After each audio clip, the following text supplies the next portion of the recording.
ചായയിൽ ചേർക്കുന്നത് അതീവ ഗുരുതരമായ വളരെ മാരകമായ രാസവസ്തുക്കളാണ്. കുനൂരിൽ നിന്നും ലഭിച്ച തേയിലപ്പൊടി മലപ്പുറത്തെ മൊബൈൽ ഫുഡ് ലാബിൽ ഞങ്ങൾ പരിശോധിച്ചു. സെക്കൻഡുകൾക്കുള്ളിൽ തന്നെ ചായപ്പൊടി വ്യാജനാണെന്ന് സ്ഥിരീകരിക്കാനായി.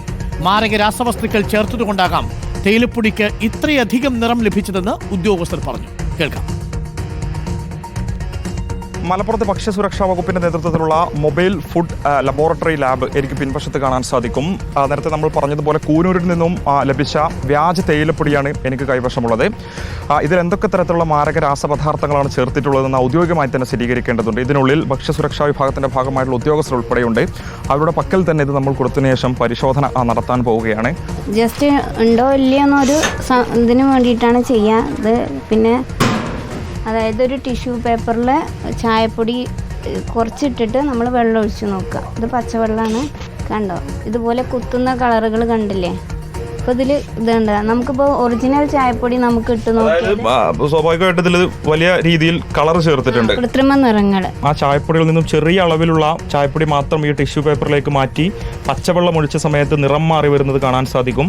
അത് ഉദ്യോഗസ്ഥർ തന്നെ സ്ഥിരീകരിക്കുന്നുണ്ട്. വലിയ തോതിൽ അതിൽ അത്തരത്തിലുള്ള രാസപദാർത്ഥങ്ങൾ ചേർത്തിട്ടുണ്ടെന്ന്. ഒറിജിനൽ ചായപ്പൊടി ഇടുമ്പോൾ നമുക്ക് വെള്ളം ഒഴിച്ചാൽ നമുക്ക് ഡിഫറൻസ് അറിയാൻ വേണ്ടിയിട്ട് കാണിച്ചു തരുന്നതാണ്. ഇത് ഒറിജിനൽ ചായപ്പൊടിയാണ്. ഇത് സാധാരണഗതിയിൽ നമ്മുടെ വിപണിയിലൊക്കെ തന്നെ ലഭിക്കുന്ന സാധാരണഗതിയിലുള്ള ചായപ്പൊടിയാണ്. ഇത് നമുക്ക് കൂനൂരിൽ നിന്ന് ലഭിച്ച ചായപ്പൊടിയാണ്. ഇതിന്റെ വ്യത്യാസം കാണാൻ സാധിക്കും. ഇത് ടിഷ്യൂ പേപ്പറിൽ ഇട്ട സമയത്ത് നിറം മാറിയിട്ടുണ്ട്.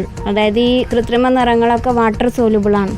അതുകൊണ്ടാണ് അങ്ങനെ വെള്ളത്തിലിട്ടാൽ തന്നെ ചായയാവും. പച്ചവെള്ളത്തിലിട്ടാൽ കൂനൂരിൽ നിന്ന് ലഭിച്ച ചായപ്പൊടിയാണ്. സെക്കൻഡുകൾക്കുള്ളിലാണ് ഇതിന്റെ നിറം മാറിയിട്ടുള്ളത്. അപ്പൊ അത്രത്തോളം വിഷപദാർത്ഥങ്ങളാണ് ഇതിൽ ചേർത്തിട്ടുള്ളതെന്ന് പറയേണ്ടി വരും, അല്ല മാഡം? ഇത് നല്ല ചായപ്പൊടിയാണ്, ഒരു തരത്തിലുള്ള രാസപദാർത്ഥങ്ങൾ ചേർക്കാത്ത ചായപ്പൊടിയാണ്. ഇതിപ്പോൾ ഇത് വലിയ രീതിയിൽ നിറം മാറിയിട്ടുണ്ട്. അപ്പൊ എന്തൊക്കെ തരത്തിലുള്ള ചേർത്തിട്ടുണ്ടാവും, അങ്ങനെ എന്തെങ്കിലും പറയാൻ കഴിയും നമുക്കിപ്പോ? നമ്മൾ സാധാരണ ഇങ്ങനെ കൃത്രിമ നിറങ്ങൾ ചേർത്ത് ചായപ്പൊടിയിൽ 3 തരം കൃത്രിമ നിറങ്ങളൊക്കെയാണ് ചേർത്ത് കണ്ടുവരല്. സൺസെറ്റ് യെല്ലോ, ടാർട്രസീൻ, കാർമോസിൻ എന്ന് പറഞ്ഞ 3 ചായപ്പൊടി. ഒരു സമയത്ത് ഞങ്ങൾക്ക് 4 പോൺഷ്യോ 4R എന്ന് പറഞ്ഞ 4 ചായപ്പൊടി വരെ ഒരു സമയം കിട്ടിയിരുന്നു. നമ്മളെ ആന്തരിക അവയവങ്ങളൊക്കെ ഈ കൃത്രിമ നിറങ്ങൾ ദോഷകരമായി ബാധിക്കുന്നുണ്ടെന്നാണ് ഇപ്പം പഠനങ്ങളൊക്കെ തെളിയിക്കുന്നത്. ഇത് നല്ല ചായപ്പൊടിയാണെന്ന് പറഞ്ഞ് കൂനൂരിൽ നിന്നും നമ്മൾ സമീപിച്ച ആളുകൾ നമുക്ക് തന്ന ചായപ്പൊടിയാണ്. ഇതും കൂടി നമ്മൾ ഇവിടെ വെച്ച് പരിശോധിക്കുകയാണ്. അതായത് പ്യുവർ ടീ പൗഡർ എന്ന് പറഞ്ഞ അവിടെയുള്ള കച്ചവടക്കാർ നമുക്ക് നൽകിയ ചായപ്പൊടിയിൽ ഉൾപ്പെടെ അത്തരത്തിലുള്ള മാരക രാസപദാർത്ഥങ്ങൾ ചേർന്നിട്ടുണ്ടാകാം എന്നുള്ളതാണ് ഈ പ്രാഥമിക പരിശോധനയിൽ കാണുന്നത്. അതിന്റെ നിറം ഉൾപ്പെടെ മാറുന്നുണ്ടല്ലോ മാഡം?